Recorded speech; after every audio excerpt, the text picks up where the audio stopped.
Muy buenos días, tengan todos ustedes, queridos hermanos, queridos amigos que nos están viendo el día de hoy. Hoy es 7 de febrero del 2021 y es tiempo de congregarnos, aunque sea vía remota, de reunirnos con la única finalidad de darle gloria y honra a nuestro Padre Dios. Sean todos y cada uno de ustedes bienvenidos, y antes de ir a la palabra de Dios para saber escudriñar qué es lo que tiene para cada uno de nosotros, lo invito a que con un corazón agradecido, con una mente enfocada en nuestro Padre Dios, vayamos a escuchar y por qué no a cantar algunas alabanzas para Él. No se vaya.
Acercar, a tu lado está, que el cielo se hará y la muerte negar. Quiero oír las voces de ángeles hoy, cantando unidos, aleluya, santo, santo, poderoso, el gran yo soy, al que es digno, incomparable, poderoso, el gran yo soy. Me quiero acercar, a tu lado estar,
Tiembla ante ti la tierra, demonios huyen ya al mencionar tu nombre, Rey de majestad.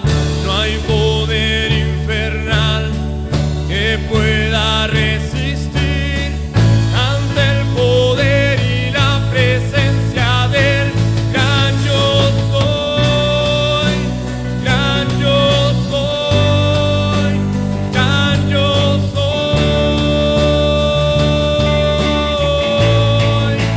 gran yo soy, gran yo soy, gran yo soy.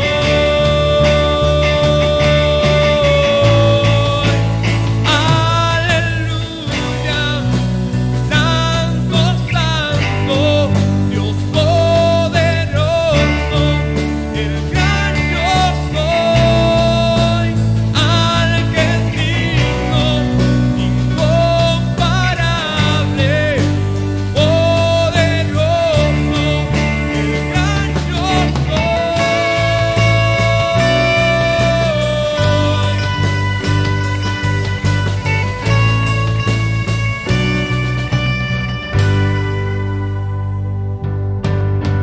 Tiembla ante ti la tierra, demonios huyen ya al mencionar tu nombre, Rey de majestad. No hay poder infernal que pueda resistir ante el poder y la presencia del gran yo soy, gran yo soy, gran yo soy.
creación hoy canta y damos gloria a Él. Tú eres digno por siempre y siempre.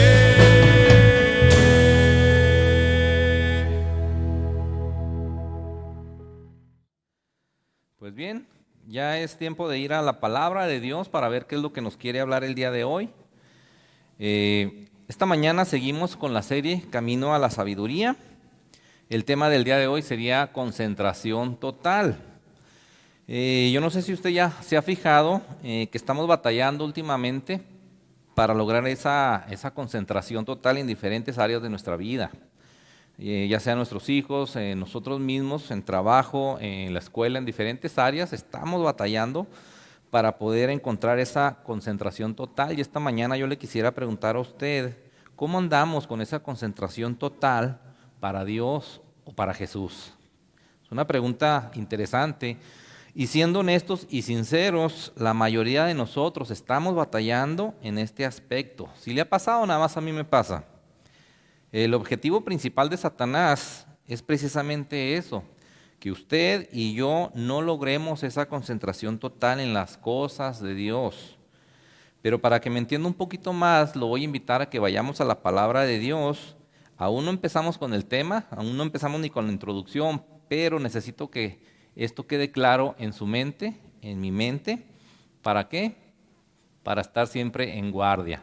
Dice la palabra de Dios en Apocalipsis 12:9 lo siguiente: y fue lanzado fuera el gran dragón, la serpiente antigua que se llama Diablo y Satanás, el cual engaña al mundo entero, fue arrojado a la tierra y sus ángeles fueron arrojados con él. Usted y yo tenemos el mismo enemigo en común que se encarga de en gran manera ¿de qué? De engañar a todo el mundo.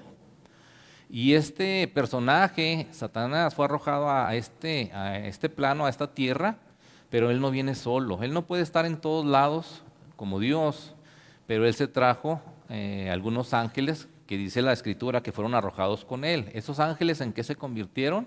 En demonios, y le ayudan a lograr este objetivo. ¿Para qué? Para que usted esté siempre metido en tantas y tantas cosas, conflictos, celos, iras, contiendas, etcétera, etcétera, etcétera. Ahora bien, déjeme le digo algo más. ¿Cuál es el objetivo principal de Satanás? Dice la Escritura en Juan 10:10, el ladrón no viene,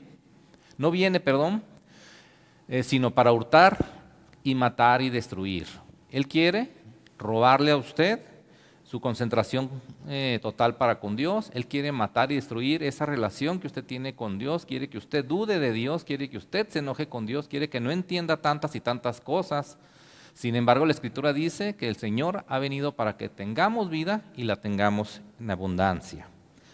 Déjeme le digo que muchas veces creemos o pensamos o nos imaginamos que tenemos una buena relación con Dios, pero puede no ser verdad. Los versículos que vamos a estar viendo el día de hoy, vamos a revisar y a darnos cuenta de esto que le estoy comentando. Le voy a pedir que cierre sus ojos, vamos a orar por esta meditación. Padre bendito, en esta mañana tarde te damos gracias, Señor, porque tú has sido bueno con cada uno de nosotros hasta el día de hoy, Señor. Te doy gracias por cada persona, por cada hermano que el día de hoy está conectado, buscando tu verdad, Señor, buscando quién eres, Señor, tratando de aplicar esas verdades a nuestra vida, Señor, y tratar de alinearnos cada vez más a lo que tú eres, a lo que tú quieres para nosotros, tratando de entender ese gran plan maestro que tú tienes para la humanidad, Señor, tratando de entender ese propósito de tu voluntad, Señor. Te pido perdón por mis inequidades, te pido que pongas palabra propia para poder enseñar lo que me has a mí hablado, Señor, para lo que me has enseñado. Y te doy gracias por cada persona que el día de hoy está escuchando, que salga edificada. En Cristo Jesús te damos gracias. Amén. Pues bien, vayamos entonces sí, ahora de lleno a escuchar lo que es algunos versículos. Le voy a pedir que se vaya a Jueces, capítulo 13. Ahí es donde vamos a estar visualizando una gran historia y donde podemos aprender pues estas cuestiones que le comento. Déjeme, le dejo algo claro. Hay un plan maestro o un plan divino, hay un propósito de la voluntad de Dios. Y yo quiero que usted se imagine en este momento una especie de bicicleta, la rueda de adelante, perdón, es una llanta o una rueda que lleva ahí el plan maestro o plan divino. Y la parte trasera, la llanta trasera, mejor dicho, es el propósito de la voluntad de Dios. Nosotros debemos de tratar de concentrarnos de manera total en estas dos cuestiones. ¿Para qué? Para poder entender lo que Dios quiere para nuestra vida, para su vida. Y déjame te digo, cuando logramos empezar a entender esto o montarnos en esa bicicleta, ¿qué es lo que sucede? Dios quiere que usted y yo realmente nos conviertamos en hijos de Dios. Ahora déjeme le digo, entre muchas características que tiene un hijo de Dios, yo nada más le voy a mencionar dos esta mañana. Una de esas características es que un hijo de Dios le tiene que dar gloria y honra a Dios todo el tiempo, en su trabajo, en su familia, en toda su vida. Y el otro aspecto o la otra característica es que un hijo de Dios debe de compartir. ¿Qué debe de compartir? Lo que sabe del Señor, pero también tiene que compartir sus dones y sus talentos con la finalidad de ¿qué? De salir edificado, la iglesia, la congregación y bendecidos. Entonces, no pierda de vista esa bicicleta que le acabo de comentar. Y ahora sí vayamos a Jueces 13 para ver qué dice la palabra de Dios. Ahí en Jueces 13 el día de hoy vamos a hablar de un personaje que ha salido en películas, en caricaturas y en otros lados. Es la historia de ¿quién? De Sansón. Dice la Escritura, sígame con su vista, vamos a leer el capítulo 13 de Jueces, del 1 al 5. Dice que los hijos de Israel volvieron a hacer lo malo ante los ojos de Jehová, y Jehová los entregó en mano de los filisteos por 40 años. Dice que había un hombre de Zorá, de la tribu de Dan, el cual se llamaba Manoa, y su mujer era estéril y nunca había tenido hijos. Déjame te comento algo bien interesante referente al versículo número 1. En el versículo número 1 nos está diciendo que el pueblo de Israel dice que volvieron a hacer lo malo ante los ojos de Jehová. Esto no es otra cosa que pecado. Estaban pecando contra Dios, estaban viviendo en desobediencia contra Dios. Y Jehová dice que los entrega en mano de los filisteos por 40 años. Aquí hay algo bien interesante que estaba sucediendo en aquel tiempo. Hay un círculo vicioso. Ese círculo ese ciclo empieza con el pecado, después viene la opresión, luego viene el arrepentimiento, el clamor a Dios, viene la liberación y viene la bendición. Y esto es un círculo que se repite y se ha repetido desde aquellos tiempos hasta el día de hoy. Es algo bien interesante que también debemos de tener concentración total para tenerlo siempre visualizado. Viene el pecado a nuestra vida, viene esta opresión, viene el arrepentimiento, ese clamor a Dios. ¿Para qué? Para que nos ayude, nos libere. Viene la liberación, viene la bendición y sigue este ciclo. Ellos estaban viviendo de esa manera, pero dice en el versículo 2 que había un hombre de Zorá, de la tribu de Dan, el cual se llamaba Manoa, y su mujer era estéril y nunca había tenido hijos. Dice enseguida en el versículo número 3 que a esta mujer apareció el ángel de Jehová y le dijo: he aquí que tú eres estéril y nunca has tenido hijos, pero concebirás y darás a luz un hijo. Ahora pues, no bebas vino, ni sidra, ni comas cosa inmunda. Dice en el versículo número 5, pues he aquí que concebirás y darás a luz un hijo, y navaja no pasará sobre su cabeza, porque el niño será nazareo a Dios desde su nacimiento, y él comenzará a salvar a Israel de la mano de los filisteos. Aquí hay algo bien interesante. Podemos ver que el plan maestro o el plan divino estaba ahí presente en la vida ¿de quién? De Sansón, o en este caso de Manoa, el papá de Sansón. Y podemos ver que hay un propósito claramente en la voluntad de Dios. Esta voluntad tenía que estar alineada por parte de Sansón al propósito de la voluntad de Dios. ¿Cuál era ese propósito? Era salvar a Israel de la mano de los filisteos. Entonces vienen algunas indicaciones muy, muy interesantes. Dice en el versículo número 4, le da instrucciones aquí a la mamá, le dice que no beba vino, ni sidra, ni comas cosa inmunda. Y en el versículo número 5, que no está en la pantalla, nos dice que no debe de pasar navaja sobre su cabeza porque el niño será nazareo. Aquí hay algo bien interesante. ¿Qué significa la palabra nazareo? Déjame te digo, en alguna oportunidad que tengas, revisa Números 6 del 1 al 21, ahí vienen las indicaciones, describe realmente cuál es el voto de un nazareno. No es otra cosa más que el niño estaba consagrado o apartado para las cosas o las cuestiones de Dios. Cuando se estaba debajo de dicho voto, las personas se consideraban a sí mismas como devotas, especialmente para Dios, y no dejaban, dejando su cabello sin cortar, sin beber vino, ni comer productos de la uva, evitando cualquier contacto con cosa muerta. Ahora, una característica, desde su nacimiento, él había sido elegido por Dios. Entonces es algo tremendamente importante e interesante. Déjame te digo que hoy en día tal vez tú digas, ¿y cómo puedo yo conocer ese plan maestro? ¿O cómo puedo yo conocer el propósito de la voluntad de Dios para mi vida? En el Antiguo Testamento el Señor Jesucristo aún no aparecía en escena, pero ahorita usted y yo tenemos la palabra de Dios completa, el Antiguo y el Nuevo Testamento, y el Señor Jesucristo en aquella cruz hace 2000 años hizo todo, ese gran plan perfecto para poder ofrecerte a ti la oportunidad de la vida eterna. Entonces vuelvo a lo mismo, recuerda esas ruedas que te menciono, hay un plan maestro para toda la humanidad, hay un plan divino que te involucra a ti, me involucra a mí, y hay un propósito de la voluntad del Señor. Él quiere que yo me empiece a alinear. El plan maestro es un camino que nos va a llevar hacia las cosas de Dios, y el propósito de su voluntad es que yo me involucre con Él. Entonces, ese caminito yo tengo que estar alineado y cada vez ir a su verdad. ¿Cómo lo vamos a lograr? Por medio de la palabra de Dios. Desde Génesis hasta Apocalipsis, yo puedo involucrarme, puedo conocer, puedo seguir las instrucciones de la palabra de Dios. Entonces, déjame te digo, continuamos con la siguiente diapositiva. Y nos dice en Jueces 14, del 6 al 9, vamos a tener un pequeño brinco para poder avanzar y conocer un poquito más acerca de Sansón. ¿Qué es lo que él hizo con ese voto nazareo? Dice en Jueces, en el capítulo 14, del 6 al 7. Te lo voy a leer desde el 5 para poder entender un poquito más. Dice que y Sansón descendió con su padre y con su madre a Timnat, y cuando llegaron a las viñas de Timnat, he aquí un león joven que venía rugiendo hacia él.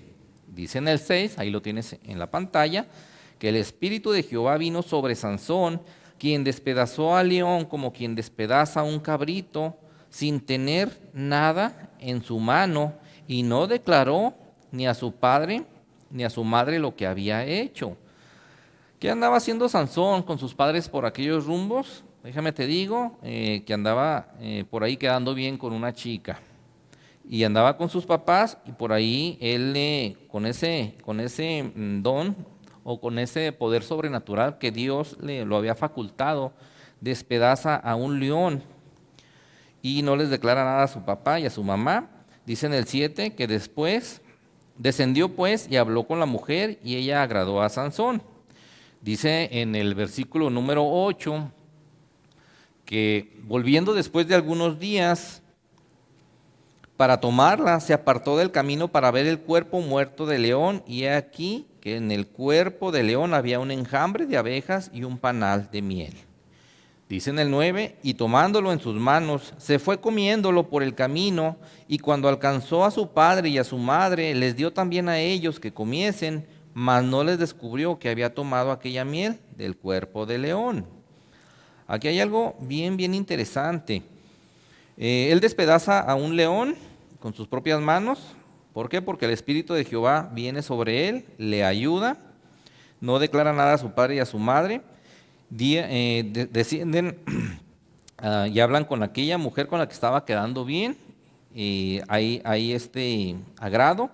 Pero en el 8 hay algo bien interesante. Nos está diciendo que días después él vino para tomar a aquella mujer, pero se apartó del camino para ver el cuerpo muerto de león.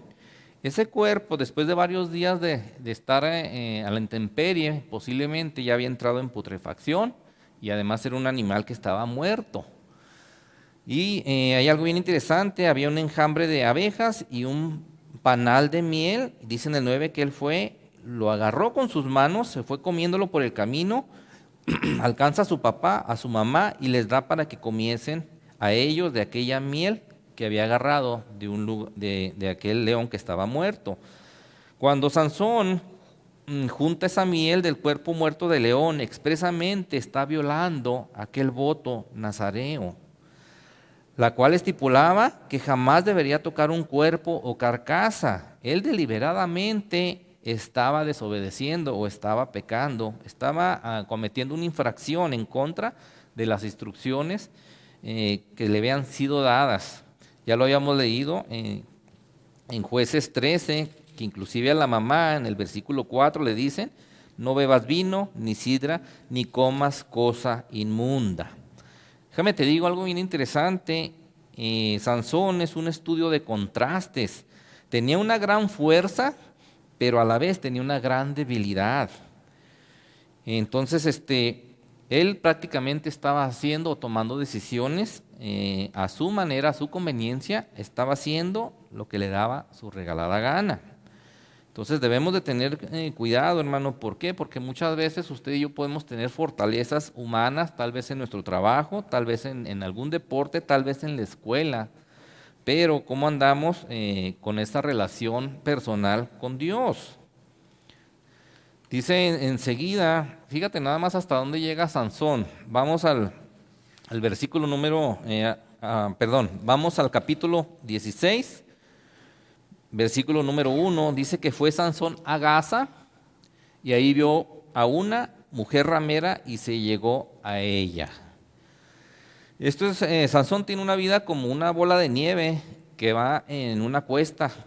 Cada vez va cometiendo más infracciones, cada vez va violando más aquel voto. Él había sido apartado para el Señor, él había sido elegido. Había un plan maestro vigente. Y había un propósito en la voluntad de Dios. Y él, en lugar de estar concentrado de manera total, estaba alejándose y estaba tomando decisiones incorrectas. Eso nos puede pasar a usted, me puede pasar a mí.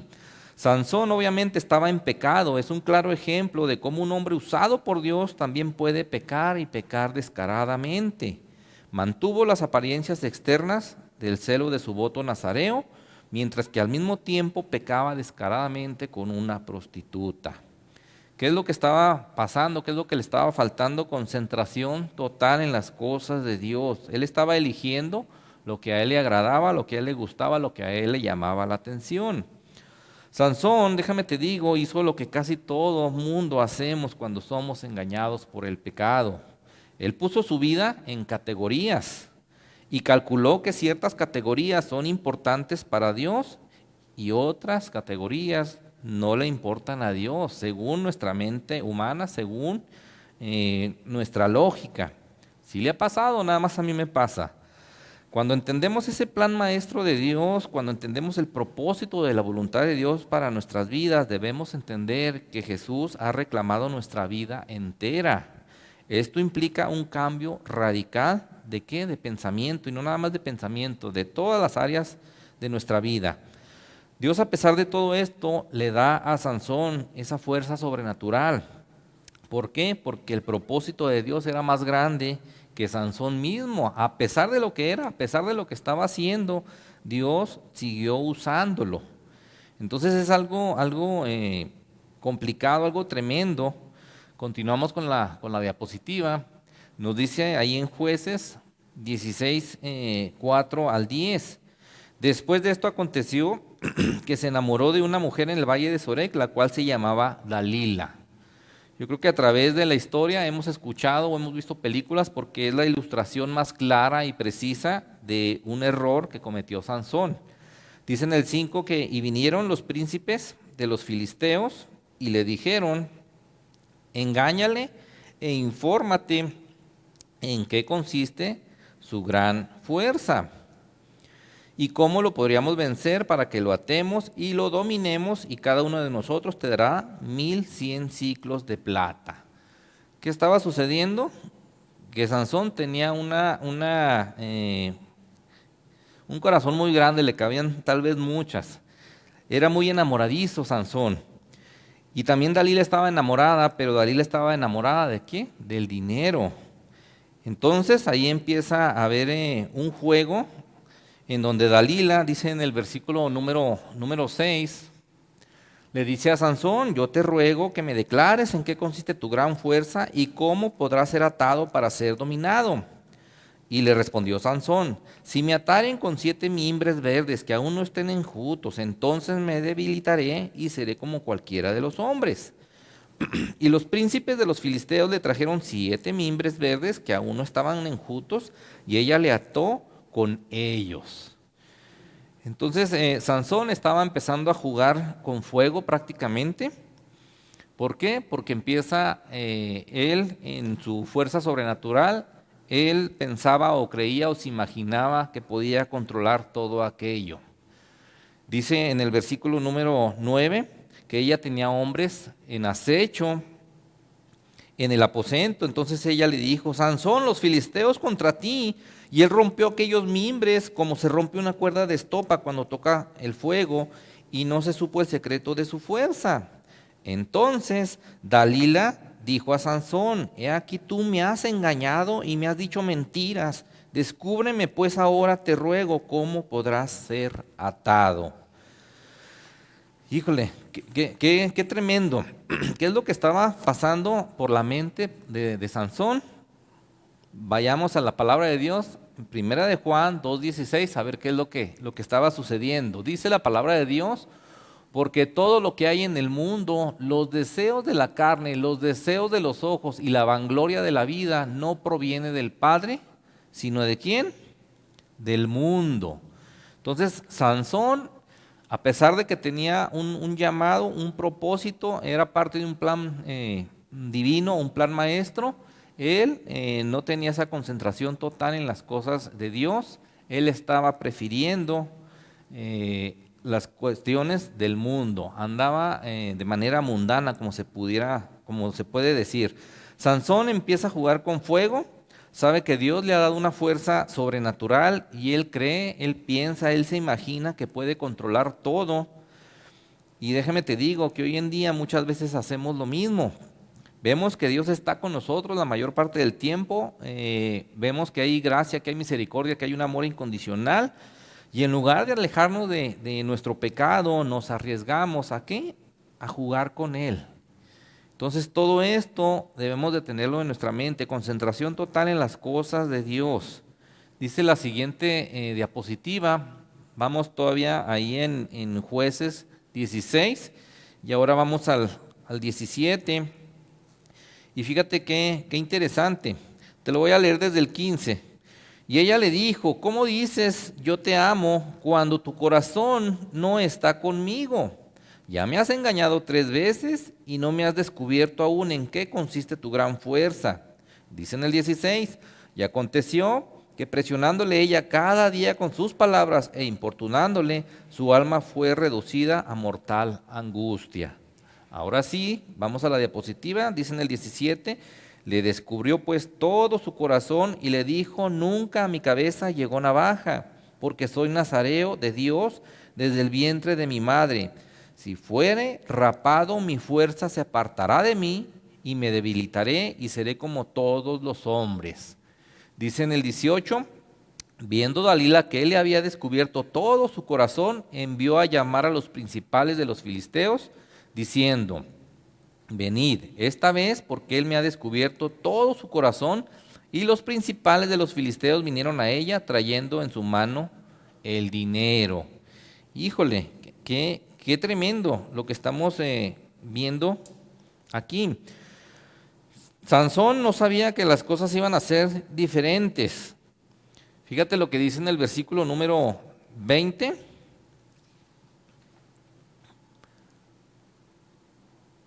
Dice que ella le hizo que él se durmiera sobre sus rodillas y llamó a un hombre, quien le rapó las 7 guadejas de su cabeza, y ella comenzó a afligirlo, pues su fuerza se apartó de él. Y le dijo: Sansón, los filisteos sobre ti. Y luego que despertó él de su sueño, se dijo: esta vez saldré como las otras y me escaparé. Pero él no sabía que Jehová ya se había apartado de él. Es terrible lo que pasa en el versículo 21. Dice que los filisteos le echaron mano, le sacaron los ojos y le llevaron a Gaza y le ataron con cadenas para que muriese en la cárcel. Déjame te digo que Sansón no sabía que las cosas iban a ser diferentes a partir de ahí. Él vivió a su manera por tanto tiempo que él pensó que nunca habría alguna diferencia. Sansón por mucho tiempo le había hecho caso a sus impulsos, le había hecho caso a sus emociones, le había hecho caso a sus intereses, y no había esa concentración total en el plano divino, no había esa concentración total en el propósito de la voluntad del Señor. Yo le quiero preguntar esta mañana tarde a usted, amigo que nos vea, a usted, hermano que nos está viendo, ¿cómo andamos? Usted y yo, y cada cuanto nos dejamos guiar por nuestros impulsos, por nuestras emociones, por nuestros intereses. Es un ejemplo trágico de un potencial desperdiciado lo que acabamos de ver con Sansón. Él rechazó las advertencias de Dios, él pensó que se podía salir con la suya una y otra, jugó con el pecado y él creía que siempre iba a poderse escapar de las consecuencias. Malinterpretó la misericordia, la gracia del Señor. El Señor le dio una oportunidad, le dio otra oportunidad. El Señor retardó ese juicio o esa corrección, pero él no lo entendió, no lo visualizó. Y es algo tremendo lo que sucedió en la vida de Sansón. Déjame te digo, hay una porción donde dice que él no sabía que Jehová ya se había apartado de él. La fuerza de Sansón no estaba en su cabello, estaba en la relación que él tenía con el Señor. Y esa relación se vio truncada cuando él se aparta de él, en el sentido de que ya Dios no lo estaba bendiciendo, no lo estaba protegiendo, no le daba esa fuerza sobrenatural a Sansón. Ahí es donde él se da cuenta que el Señor ya no está con él. ¿Por qué? Debido a su pecado, debido a su necedad, debido a su manera de pensar, a su manera de ser. Es algo tremendo. De aquí lo voy a invitar a que vayamos a la siguiente diapositiva. Nos vamos a Jueces 16, del 27 al 28. Pero déjame te digo, ahí en Jueces 16, 23, el título es la muerte de Sansón.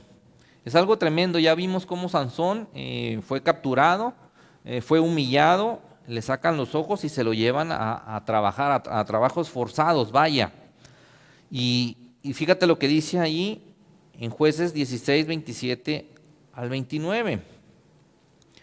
Nos dice que la casa estaba llena de hombres y mujeres, y todos los principales de los filisteos estaban allí. Y en el piso alto, había como 3,000 hombres y mujeres que estaban mirando el escarnio de Sansón. Y dice en el 28, entonces clamó Sansón a Jehová y dijo: Señor Jehová, acuérdate ahora de mí y fortaléceme. Te ruego solamente esta vez, oh Dios, para que de una vez tome venganza de los filisteos por mis 2 ojos. Híjole, es algo tremendo. ¿Por qué? Porque Sansón seguía guiándose por sus impulsos, seguía con sus emociones, seguía con sus intereses. Él estaba buscando una venganza en lugar de estar buscando la ayuda de Dios de otra manera. ¿Cómo andamos usted y yo muchas veces cuando ya estamos al fondo de ese abismo, con aquella situación tremenda, y en lugar de ver el propósito de Dios, en lugar de ver aquel plan maestro, estamos buscando accionar de manera visceral? Es algo tremendo. Y déjame te digo que Sansón, otra vez estamos con el círculo vicioso que te comentaba. Está el pecado, viene la opresión por parte del enemigo, viene el arrepentimiento, viene la liberación y viene la bendición. tristemente, Sansón, a pesar de que clama a Dios, nuestro Señor, recibe la ayuda de Él, sí, pero paga un gran costo. ¿Por qué? Porque él pierde la vida, sí destruye aquel templo, sí destruye, mata a muchas personas, pero él no logra alinearse a la bendita voluntad del Señor. Entonces necesitamos tener usted y yo cuidado de cómo estamos actuando, de cómo estamos relacionándonos con aquel plan divino, de cómo estamos alineados con ese propósito del Señor. Para todos y cada uno de nosotros hay un plan, un propósito, perdón, y es la bendita voluntad del Señor a donde usted y yo tenemos que estar direccionados. Tenemos que irnos alineando poco a poco. ¿Cuál sería el día de hoy la conclusión a la que podemos llegar después de haber visualizado la vida de Sansón? ¿Cómo lograr la concentración total para los asuntos de Dios? ¿Recuerdas las dos ruedas de la bicicleta que te comenté? La rueda, una de las ruedas es el plan maestro o el plan divino vigente para tu vida y para mi vida. Y la otra rueda es el propósito de la voluntad de Dios. Hay algo bien interesante que te quiero compartir. Muchas veces usted y yo creemos o pensamos que estamos bien con el Señor. Y a veces le pedimos al Señor que nos ayude con X situación, que nos ayude, que se haga nuestra voluntad. Pero muchas veces no entendemos que mi voluntad debe estar alineada con la voluntad del Señor. Él me va a dar la respuesta, Él me va a dar el tiempo, Él me va a dar la solución. Él sabe lo que me falta a mí, Él sabe lo que te falta a ti. Entonces, esas dos cuestiones debemos de tener en mente. Esa bicicleta, imagínatela. Ahora bien, ¿qué más faltaría para lograr esa concentración total? Pues de que usted y yo debemos de convertirnos en hijos de Dios. A veces creemos o pensamos que porque estamos siguiendo una religión, porque estamos siguiendo, no sé, a la abuela, porque estamos siguiendo la tradición, creemos que hay una relación con Dios y no es así. Yo te mencioné nada más 2 características, pero hay muchas características de un verdadero hijo de Dios. Y déjame te recuerdo que un hijo de Dios le da gloria y honra al Señor todo el tiempo. Y un hijo de Dios comparte lo que sabe del Señor también todo el tiempo y también comparte sus dones, sus talentos con su congregación. ¿Para qué? Para que salgan bendecidos, para que salgan edificados. Y viene aquí una advertencia en esta falta de concentración. ¿Cuáles son las consecuencias de la desobediencia o la falta de concentración total en Dios? Pues podemos perder la cabeza, como lo hizo Sansón. Podemos andar ciegos espiritualmente. Por más que queramos entender la palabra de Dios, no la vamos a entender o la vamos a entender a nuestra manera, que es lo mismo, andar ciegos espiritualmente. Y por último, vamos a ser esclavos del enemigo. Entonces necesitamos tener mucho cuidado. ¿Para qué? Para lograr esa concentración total que tanta falta nos hace. Yo te invito a orar esta tarde. Padre bendito, te damos gracias, Señor, porque tu palabra ha sido expuesta esta tarde, Señor. Te doy gracias por aquellas personas que el día de hoy pudieron conectarse con la finalidad de alimentarse de tu palabra, de conocerte, Señor, de alinearse cada vez más y más a ti, Señor. Gracias por aquellos amigos que están al pendiente. Gracias por aquellos hermanos que también buscaron alimentarse de tu bendita palabra, Señor. Te pido que a cada persona tú hagas meollo en su corazón, en su mente, con esto que vimos a través de tu bendita palabra, Señor. Y nos ayudes a lograr esa concentración total, que no perdamos de vista ese plan divino, ese propósito de tu bendita voluntad, y que realmente necesitamos convertirnos en hijos de Dios. A ti sea la gloria y la honra por siempre en Cristo Jesús. Te doy gracias. Amén. Dios le bendiga, nos vemos pronto.